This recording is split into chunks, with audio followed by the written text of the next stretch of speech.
So the third effective principle we should keep in mind is the concept of 7 C's. Now what these 7 C's are, basically, let's start with the first one, it to be correctness.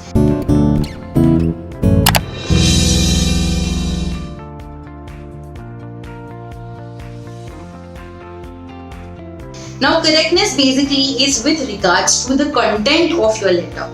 Okay, the facts and figures that you're talking about, the grammar, as in no mistake in your tenses, in your genders, in your prepositions, in your punctuations, right place, question mark, not a full stop, explanation at the right place, that's required. Then in terms of your spellings, with homophones and homonyms, I will wait for you and you write the spelling of W-E-I-G-H-T. I am waiting for you, that's W-A-I-T, but you've confused it with the other words. So make sure that when you're trying to communicate, there is correctness in terms of your content. As I said, grammar, the spellings, the content that is giving the facts and figures. Second, we move to the second C that we move forward to is the clarity, the aspect of clarity. Clarity is before drafting a letter, put down all the points that you want to convey to the reader so that you do not have to use the PS, postscriptum towards the end. कि भाई अगर correspondence के हिसाब से you need to let them know that who is the right person they should contact you with regards to this particular letter, then you reply to them accordingly that okay, this person, particular address, maybe the phone number or the email ID can be contacted between so and so time, and you are done in terms of the fact that you clarified the information correctly. And if it's the very first time that you're corresponding with them, you're writing a letter, then keep in mind the consideration that all these points are what I wanted information on. So clarity should be in the head. ये चीजें हैं जो मुझे discuss करनी है, and that's how it will go. The third C, which is known as the conciseness or the comprehensiveness, that is maximum information in minimum words. Avoid tautology, that is repeating the same thing again and again in maybe different active passive voice constraints, or the way you all write answers in examinations, the same thing in different words, which is meaningless. So make sure that your letter is comprehensive in nature. Limited information, maximum information is given to the person reading the letter with the use of minimal words, and the reader is able to understand the same. Then the fourth C we will be talking about is completeness. Now completeness is that in one shot only you are giving all the necessary information, and this will come when you are really clear with your thoughts, when you know what you want to convey, what are the important aspects you've already jotted down. Your completeness in letter will be such that in one correspondence only the opposite person will understand that this is what it is, the procedure of whatever is to be followed, the contact person who is to be followed, the number of days prior to which the person can be contacted to, in case if like say for example, take an example that an employee is new in an organization and he does not know how he can go forward to avail a certain leave. तो पहले से only in his first correspondence only if he's drafted a letter to the HR manager that sir please guide me as to how can I go forward to take a leave, okay, personal leave, medical, and from his parameter also he's very clear, he's making that's what I want to know the process of what is the way to take a medical leave, what is the process to take sick leave, what is the process to take your casual leave, and then the HR is responding to it accordingly. क्योंकि ठीक है इसको ये 4 चीज जाननी है, 3 चीज जाननी है, तो let's give him complete information. Medical leave ये स्टेप्स है, ये पर्सन है, इतने दिन पहले या इतने दिन बाद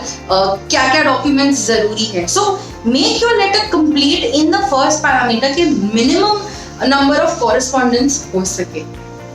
Then we move to the next part, or the next C is being concrete, the concreteness, that you are using very clear and clarified words. कोई भी ambiguity नहीं है in your letters. We will see if you want to go ahead with you or not. If you are sure you have rejected the employee, just say that ठीक है, you did not fit what we were looking in from. Best wishes for the next time. Which is clear way of telling the person that you've not been selected. You are not making the person hang. Or you're not, if somebody is giving you a purchase inquiry letter and you have replied to it accordingly and they've not given you an order, So make it clear that, sir, we had a correspondence. We wish to know if you would want to, place an order with us or no, at whatever best prices that we are able to offer to you. And if you're rejecting it, you don't want to go ahead with it, you can always concretely say that, "Bhai, I'm sorry, we'll not be able to go ahead with you because we've already got another purchaser or a dealer or a supplier who's giving at a very concessional rate. So thank you for it, and in case in the future if we need, we'll definitely get back to you." So you close the conversation. So be concrete in it. And last two aspects or last two C's that we should remember is the whole concept of being courteous.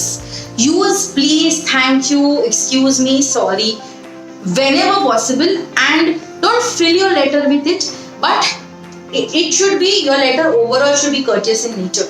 The tone of your letter should come out to be very sophisticated, friendly, rather than rude and arrogant. So please could I have the information for these products, or requesting your presence for this particular thing. Excuse me, sir, I think I missed the conversation. Sorry, sir, you had to wait for the order. We apologize the delay from our end, but there was some transportation issue. So if these kind of words are used in your conversation, naturally it will give an impression that you are sorry, you are genuinely a genuine person to work with, because you are very courteous in nature. When it is your fault, you are saying a sorry. When you really want something, instead of ordering it, you are requesting it, and that always feels good from the sender receiver perspective. And then the last is consideration. The whole concept of you attitude in your letter is where the consideration should take place. You should really be considerate about the other person's needs. If I am telling you that, sir, I will not be able to deliver you so many pieces, can we have it in bits and parts, or can I make the payments for your product in EMI options? If that's a possibility that you can give them that kind of freedom, then give it to them in proper writing. That okay, we understand that अभी मान लो Covid ही है और payments नहीं कर सके, तो okay, we understand that because of this pandemic, your business may have had may not have had the right kind of sales, or may not have the right kind of profits. So especially for you, we are giving this facility where you can make us part payments. But just requesting you that make the part payments, at the earliest. So make it in 2 months, make the first part. In another 3 and 4th month, make the remaining parts. So and so and so. So always keep in mind these 7 C's when you are drafting the letter. Then the next principle that we go forward to understanding is handling negatives effectively or properly. Now there could be times where somebody is really rude with you, in terms of the fact that तुमने उनको कुछ delivery भेजा होगा and maybe उसके अंदर components damage हो गए होंगे या कम गिरे होंगे, या from your end you are really angry that this is how I have received. So how do you handle these negatives effectively or positively? You always use courteous words and always put forward, kind of bend down, have a little bit of humility and say that okay, I'm really sorry for the trouble that's caused to you. We'll definitely replace the products within a span of 1 week. We also give you the next order pay itna % discount. So that way is what is happening is you are being courteous. Okay, you are using one of the 7 C's and you are handling the negative. Somebody is angry on you and you also get angry on them. What's going to be? 2 anger heads, you're going to spoil the relationship. So whenever you feel that either the sender or as the sender, he is angry at whatever has happened wrong, stay calm, stay composed, take charge of the situation in a very positive manner. That will make sure that your letter also reflects this. We are really sorry for the loss that you had to suffer, or in case if products come gire and they had a bad publicity in terms of the furthermore suppliers. So we are really sorry for the trouble that you had to go through. We assure you that the services will be the same. How the customer care people speak to us even when we are so angry at them. हमारा इतना bill ले लिया आपने, ये service नहीं दिया, वो नहीं दिया, blah blah blah blah blah blah blah blah. How they handle it? Very shanti se. We are really sorry, sir. Extremely sorry that you have to go through this trouble. definitely we make sure that we'll solve your errors. Similarly, even when you talk to these Zomato, Swiggy guys, when the order is wrong, how they talk to you, sir, we feel regret that you had to go through it. Okay, what's the best we can do for you? Should we refund the money? Should we send you another item? So that's it. Keep in mind you're handling negatives positively. The fifth principle is pointing out errors systematically, or pointing out errors without causing any offense to the opposite person. So you may have had a fact that time and again the one who is supplying your orders is making mistakes in the number of items that are delivered, or maybe time and again that products are damaged. So rather than being very aggressive, always put it forward in a normal way that dear sir, we've been observing that time and again there are issues with the number of products that you've packed in.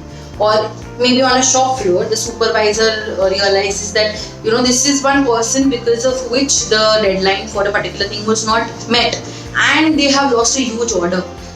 Don't just point it out in front of everybody and make the person feel embarrassed. How you would forward that?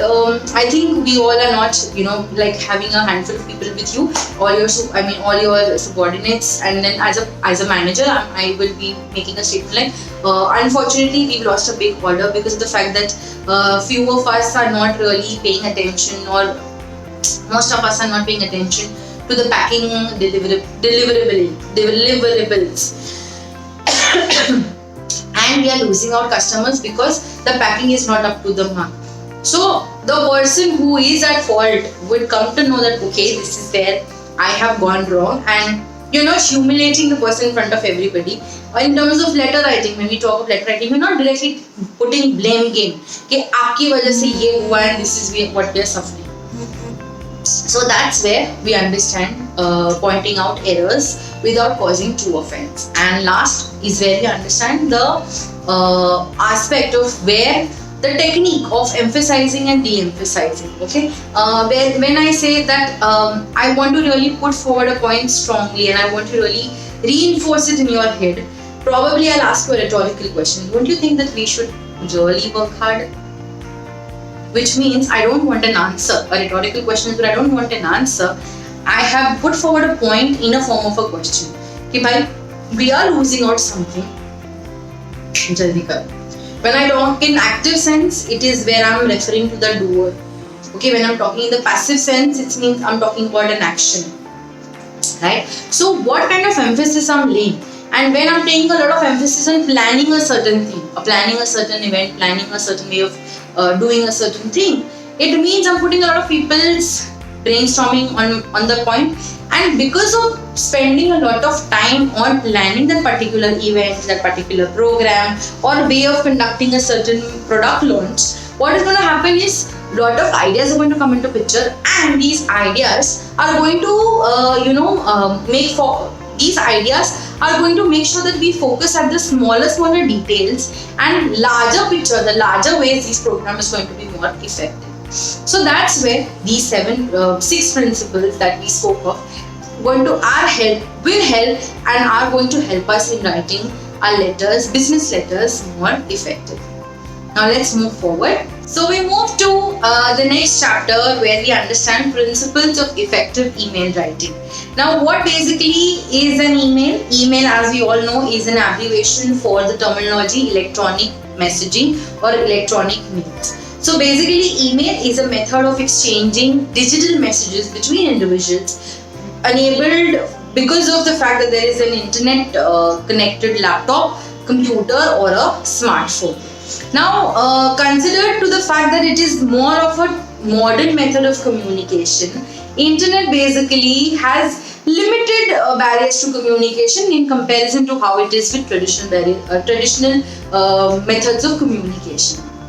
Before we move into understanding the principles of effective email writing, we'll quickly just go through the components that we need to understand from the point of view of an email. So an email, as soon as you log into the dashboard, that is using your username and password, you log into your email ID account.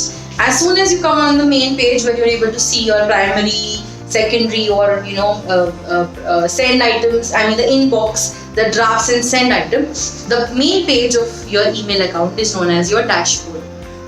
When you go on the compose mail option, the to is to whom you want to send. The receiver's email ID is where you put in the to. Then comes the CC or BCC. CC is that if you want to keep other people in the loop, apart from the main sender, these are the other people also who should be in the loop of this conversation.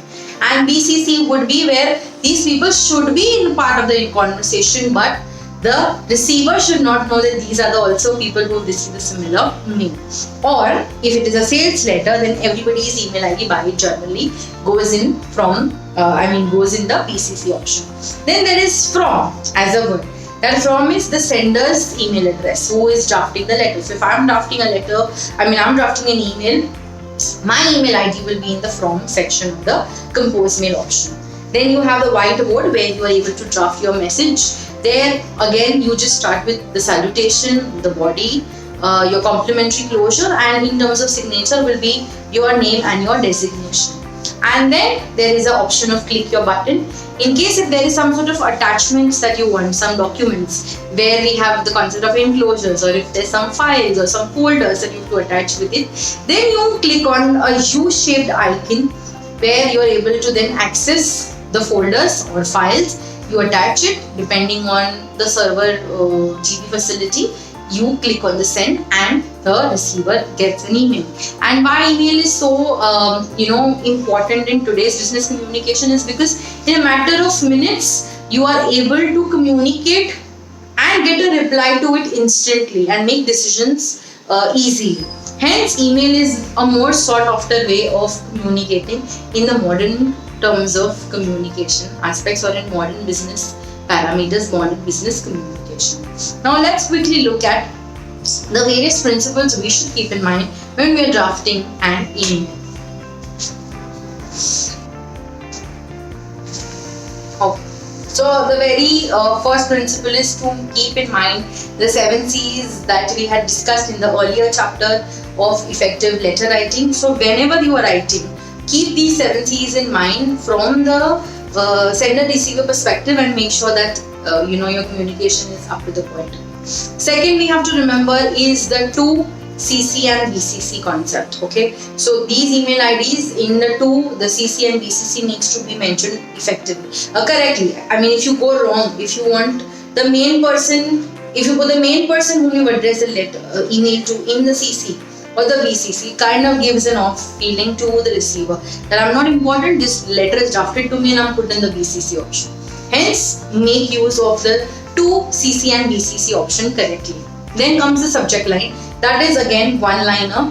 What is it that your email consists of? So is it like again application leave, or is it with regards to the product prices, or is it with regards to certain inquiries? Is it with some application?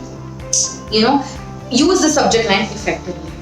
Then when you are drafting an email, the body of the email, some things that you have to keep in mind when you are drafting the body of the email is first, don't use all capitals.